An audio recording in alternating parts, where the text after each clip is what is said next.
Sortir son porte-monnaie pour acheter, c'est dépassé. Aujourd'hui, on veut la mobilité, pas la voiture, la chaleur, pas le radiateur, la communication, pas le portable. En clair, posséder n'est plus la panacée. La tendance, payer à l'usage, une nouvelle façon de consommer. Banlieue de Lille, Nathalie Montagne vient tout juste d'emménager. Dans son appartement, particularité, aucun meuble ne lui appartient. Tout est loué. La penderie, le lit, la machine à laver et même le frigo. L'intérêt ? D'avoir l'esprit libre, quelque part, de rentrer dans un appartement et de me dire, voilà, je rentre, j'ai l'état des lieux et quelque part, tout est là, tout est meublé, sans prise de tête. La jeune femme enchaîne les CDD et change de ville tous les 6 mois. À chaque appartement, elle choisit ses meubles sur Internet et paye en fonction de la durée de la location. Montant de la facture, cette fois, 210 € par mois. Si elle avait dû acheter ces 6 meubles, elle aurait payé au moins 6 fois plus cher. Et ce n'est pas le seul avantage. Ça me revenait en tout cas moins cher de passer par la location de meubles que par un déménageur. C'était plus de 3 000 € parfois pour faire Nice à Lille. Et enfin, je dirais que mes envies changent un peu au gré des appartements. Sur Internet, les offres de location de meubles se multiplient. Derrière ces sites, souvent des professionnels. Comme cette PME en Île-de-France. Ici, tout le mobilier est neuf, acheté à des fabricants de meubles et des grossistes. Alors vous êtes dans notre entrepôt de stockage.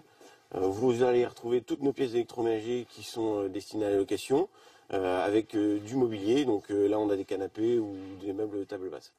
Lancée en 2015, l'entreprise a déjà équipé 3000 clients et compte doubler ce chiffre d'ici la fin de l'année. Poussettes, plantes vertes, montres, presque aucun secteur n'échappe à la location. Aujourd'hui, 3 Français sur 4 disent avoir plus de plaisir à la location d'un objet qu'à son achat. Et cela touche même la mode. Classique, chic, printanier, Daphné Dinard change de style à l'envie. Ni mannequin ni couturière, son secret se glisse derrière ce miroir. Dans cette penderie, il y a mes vêtements et des vêtements que je loue.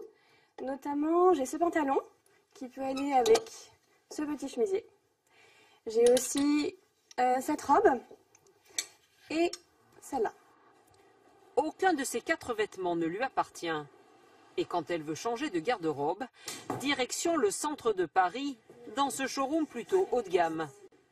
Chaque mois, la jeune femme paye 149 € et peut alors emprunter 3 pièces, le temps souhaité, un peu comme des livres dans une bibliothèque. Je ne ressens pas spécialement le besoin de posséder. Moi, c'est plutôt porter un vêtement, voir ce que ça donne, voir un peu les réactions des gens.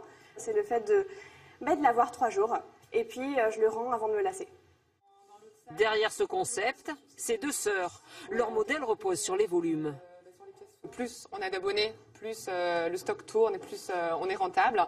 Et donc voilà, aujourd'hui, on achète les pièces qu'on revend en fin de saison en vente privée. Et sur toute la saison, on procède à des locations. Autre clé de leur succès, un réseau de stylistes renommés qu'elles vont voir régulièrement. Comme ce jour-là chez cette créatrice qui leur présente ses tout derniers modèles. Et la fausse fourrure, évidemment. Ouais. Pour elle, fournir des vêtements à la location, c'est mieux valoriser ses créations. Je trouve ça hyper intéressant, notamment même en termes d'écologie, parce que je trouve que voilà, c'est bien qu'une robe est produite une fois et vive plusieurs fois sur plusieurs femmes.